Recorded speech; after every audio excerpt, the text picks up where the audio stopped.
sou professor de História e hoje eu vou falar para vocês sobre a questão da Palestina e Israel. Eu vou explicar para vocês o que acontece lá, o que acontece e o que aconteceu, né? Que fez essa região se tornar tão conflituosa até nos dias de hoje. Te garanto que não é uma coisa tão simples assim de entender, então eu vou dar uma explicada melhor nos termos antes de iniciar o vídeo, para facilitar o entendimento de todo mundo, o que é sionismo, quem são os povos judeus, quem são os palestinos. Espero que vocês gostem do vídeo, vai ser um vídeo um pouco mais denso. Desculpa pelos outros vídeos, os áudios estavam meio ruins, prometo que nesse vai melhorar um pouco. E é isso, quem gostar já se inscreve aqui, ó. Inscreve aqui embaixo que ajuda nós, dá aquele like maroto.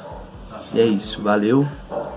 Como eu expliquei para vocês antes de iniciar o vídeo, eu vou explicar alguns termos para facilitar o entendimento do vídeo. O termo semita tem como principal conjunto linguístico composto por uma família de vários povos, entre os quais se destacam os árabes e os hebreus, que compartilham as mesmas origens culturais.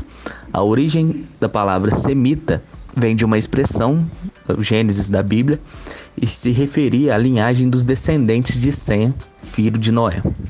Os hebreus são conhecidos como israelitas ou judeus, antepassados do povo judeu. Os hebreus têm uma história marcada por migrações e pelo monoteísmo, ou seja, a crença em um só Deus.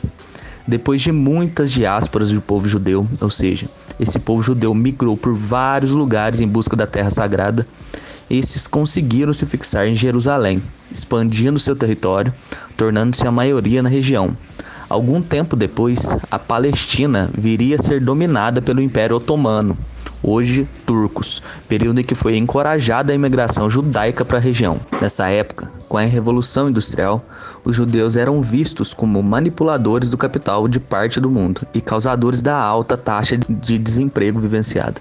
Este foi um dos fatores que influenciaram o discurso de aversão ao povo judeu, por decorrência do antissemitismo, repúdio aos judeus. Iniciaram-se, em contrapartida, manifestações de sionismo, defesa em favor da volta dos judeus à sua terra natal, Jerusalém, e da criação de um Estado judaico nesse lugar.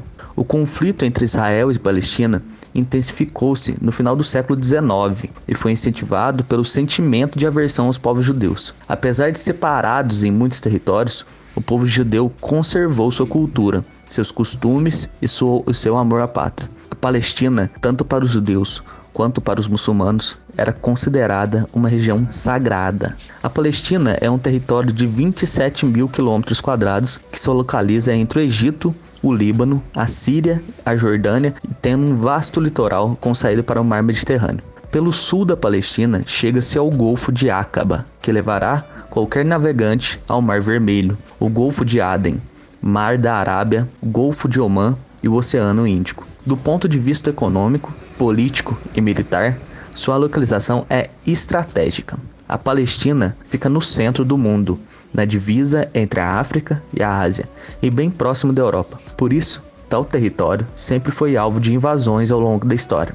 A região também sempre foi importante rota comercial, terrestre e marítima. Durante o final do século XIX, a Palestina estava sob domínio do Império Turco-Otomano. Na Europa e na Rússia, cresce o número e a força de grupos que perseguiam os judeus, os ditos pogroms. Também nesse período surge um movimento nacionalista judaico chamado sionismo, que adota esse nome em referência a uma colina em Jerusalém, a colina de Sion, onde havia sido construído o Templo de Salomão. Um dos fundadores do movimento sionista foi Theodor Herzl, que nasceu em 1869 e morreu em 1904. Herzl nasceu em Budapeste e estudou em Viena, duas cidades importantes do então Império Austro-Húngaro. Via de uma família de banqueiros, ou seja, uma família rica, e elaborou sua concepção nacionalista judaica num livro chamado O Estado Judeu, publicado em 1896. Em 1897, Herzl e outros adeptos do sionismo se reúnem no primeiro Congresso Sionista, em Basileia, na Suíça. A resolução final do Congresso falava da criação de um lar nacional para os judeus, algo que já estava presente no livro de Herzl, apontando a Argentina ou a Palestina como os locais mais favoráveis para a realização de tal empreendimento. A partir daí, os sionistas correram ao mundo angariar recursos financeiros e apoio político para sua proposta. Herzl e seus seguidores vão estabelecer contatos com os governos da Inglaterra, da Alemanha e o Império Turco-Otomano, com banqueiros, industriais e comerciantes judeus e não judeus, visando fortalecer a ideia da necessidade de um Estado judeu. A comunidade judaica europeia se divide e nem todos apoiam a ideia sionista, mas esse movimento consegue o apoio da burguesia judaica e de setores importantes da burguesia não judaica europeia. Em seu livro, Herzl já afirmava sua preferência pela Palestina, que chamava de pátria histórica dos judeus, e dizia que o Estado judeu seria para a Europa um pedaço de fortaleza contra a Ásia. Seríamos a sentinela avançada da civilização contra a barbárie, segundo ele. Tal afirmação comprova o vínculo entre sionismo e imperialismo, pois o objetivo de Herzl era obter o apoio das potências imperialistas que dominavam o mundo, e em especial o do Oriente Médio, para que a Palestina fosse entregue à burguesia judaica, para que a mesma transformasse esse território numa fortaleza militar contra o avanço do nacionalismo árabe e de possíveis movimentos anti-imperialistas que cresciam no Oriente Médio no período da pós-Primeira Guerra Mundial, ou seja, o período que o comunismo estava no auge na Europa e na Ásia. Em 1915, na Primeira Guerra Mundial, o Reino Unido conquista a Palestina pela campanha inglesa. Em 1917, a guerra chega ao sul da Palestina, alcançando Gaza e também chegando à conquista de Jerusalém. O Vale do Jordão é tomado em 1918 e a campanha da Tríplice Entente domina a região como um todo na conhecida Batalha de Megido. Acabando a Primeira Guerra Mundial, Woodrow Wilson cria a Liga das Nações.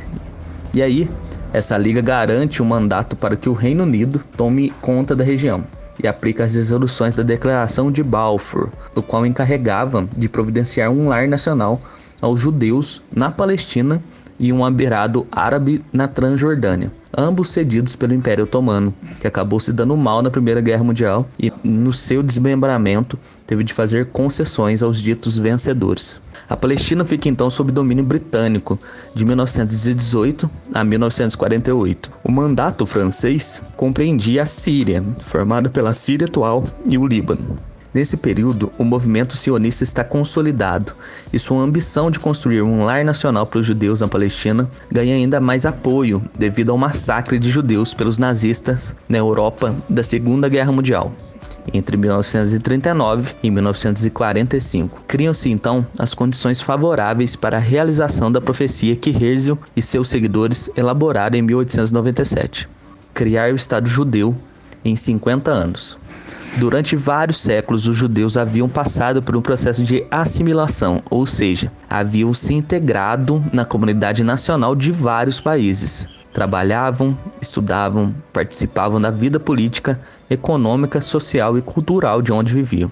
E muitos também se envolviam nas lutas por justiça, democracia, igualdade e em defesa dos trabalhadores contra a exploração do capital e do capitalismo. O movimento sionista divide a comunidade judaica e vai iniciar uma propaganda em defesa de um nacionalismo burguês, conservador e com um conteúdo racista, olha só para você ver, e antidemocrático. Basta ver a proposta de organização política do Estado judeu defendida por Herzl. Diz ele: considera a monarquia democrática e a república aristocrática como as mais belas instituições políticas. Sou amigo convencido das instituições monárquicas porque elas tornam possível uma política permanente e representam o interesse ligado à conservação do Estado de uma família historicamente ilustre, nascida e educada para reinar.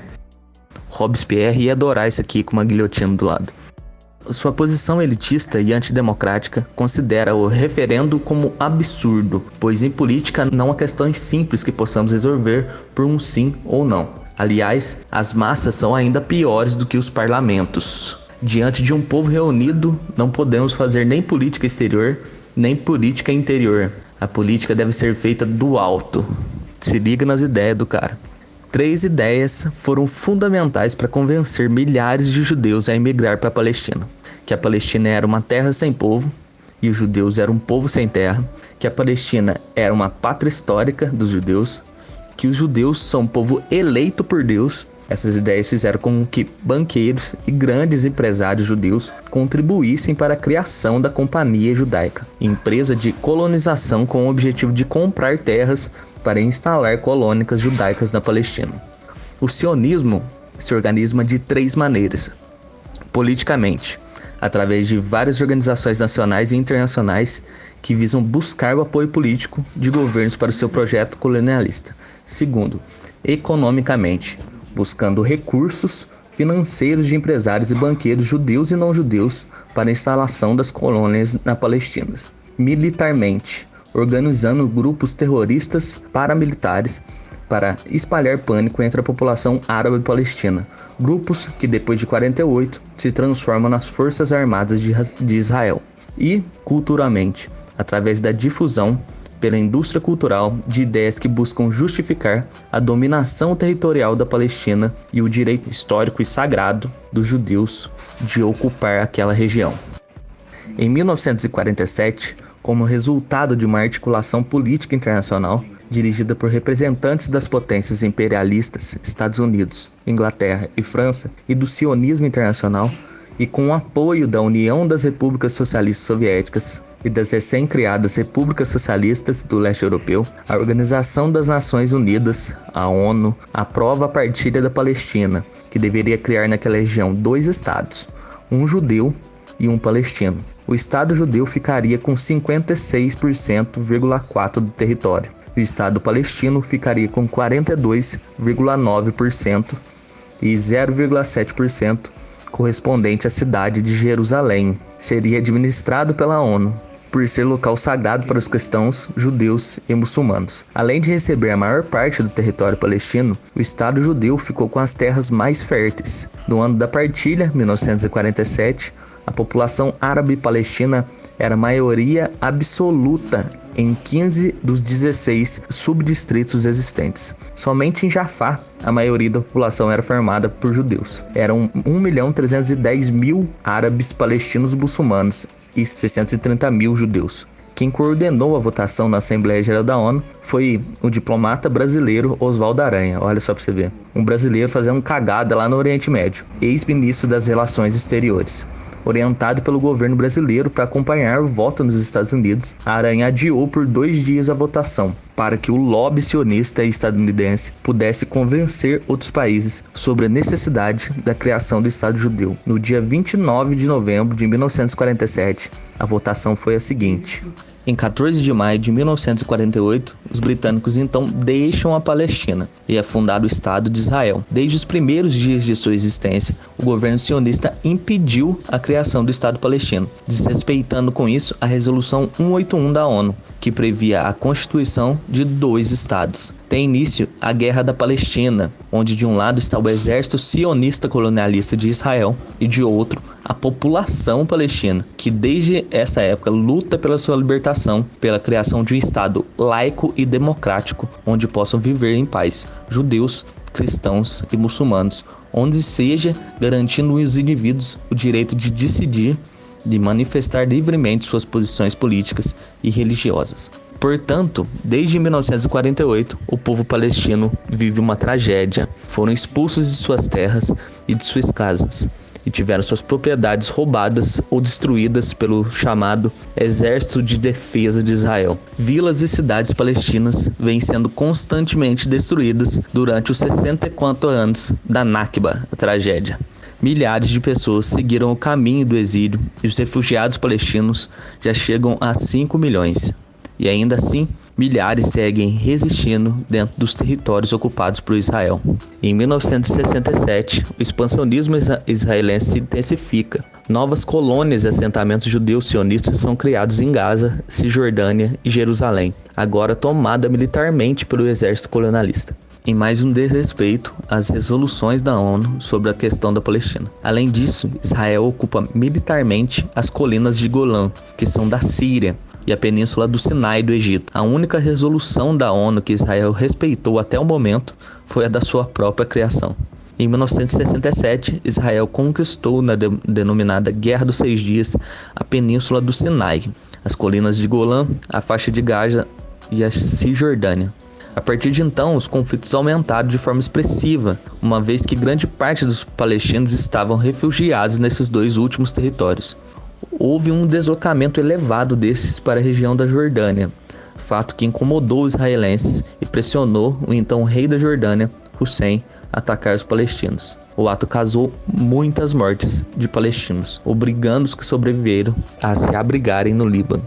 Quanto ao ocorrido, pode-se perceber que os diferentes posicionamentos dos partidos políticos de cada governo de Israel influenciaram fortemente o acirramento do conflito, já que alguns deixaram claro o desinteresse em fazer concessões aos palestinos e outros mantinham um posicionamento mais aberto a negociações. Intransparente situação interna e desestabilidade sociopolítica vivida em Israel.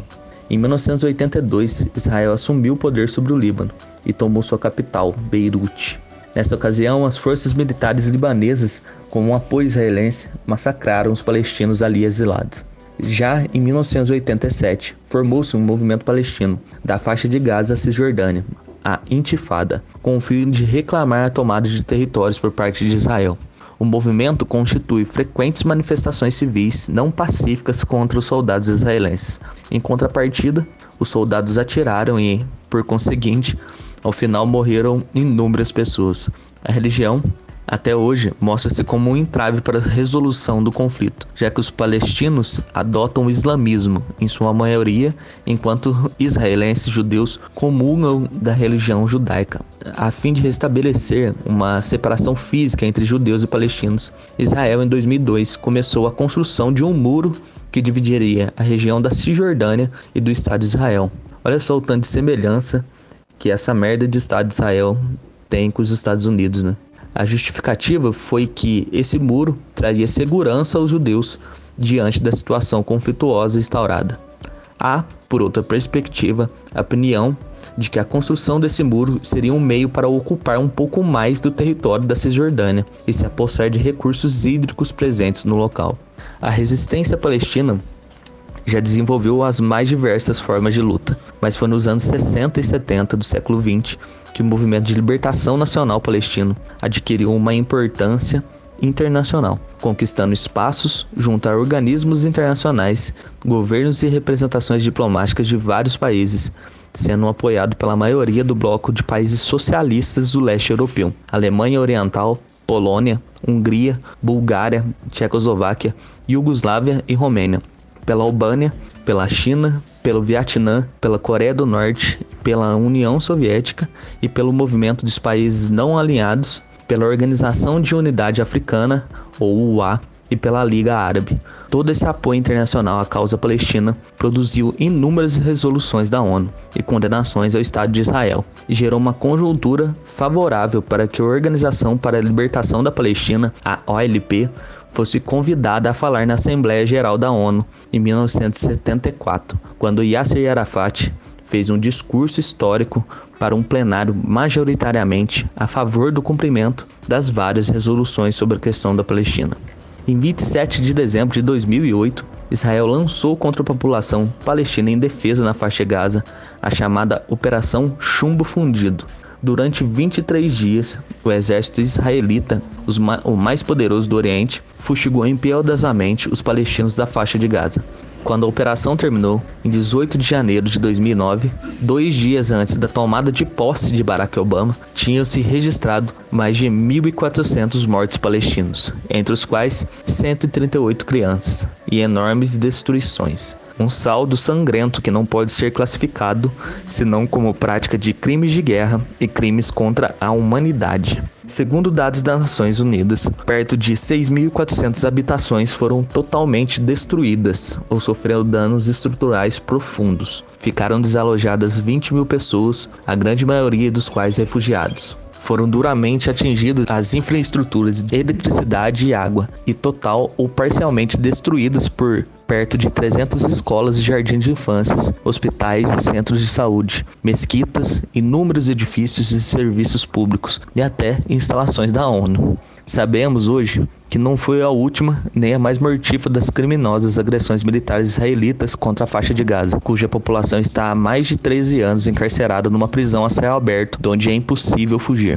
Entre julho e agosto de 2014, Israel levou a cabo a bárbara agressão que designou por Operação Margem Protetora, que causou 2.251 vítimas mortais e 11.231 feridos palestinos, além de danos materiais que fizeram colapsar a frágil economia do território.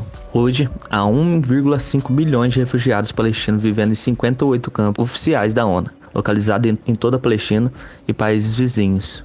No total, há mais de 5 milhões de refugiados palestinos registrados, a maioria vivendo fora desses campos. A situação dos refugiados palestinos é o problema de refugiados não resolvido mais antigo do mundo. Quase 70% dos residentes de Gaza são refugiados. Cerca de 1,4 milhão de refugiados vivem em 8 campos de refugiados ao redor da faixa de Gaza. Vale atentar. Os maiores apoiadores desse governo de Israel, após as resoluções da ONU, sempre foram os Estados Unidos, né, com fornecimento de arma, apoio monetário, as potências europeias também, como Inglaterra, França e Alemanha, e todos esses países forneceram todo o subsídio para o genocídio palestino que vem acontecendo.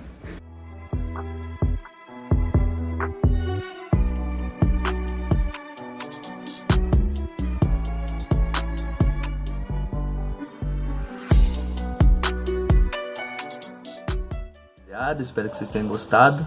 O primeiro vídeo que eu lido com uma questão mais densa, que envolve não só a questão institucional, né, envolve uma questão étnica, uma questão religiosa até, pela luta desse território, pela essa terra.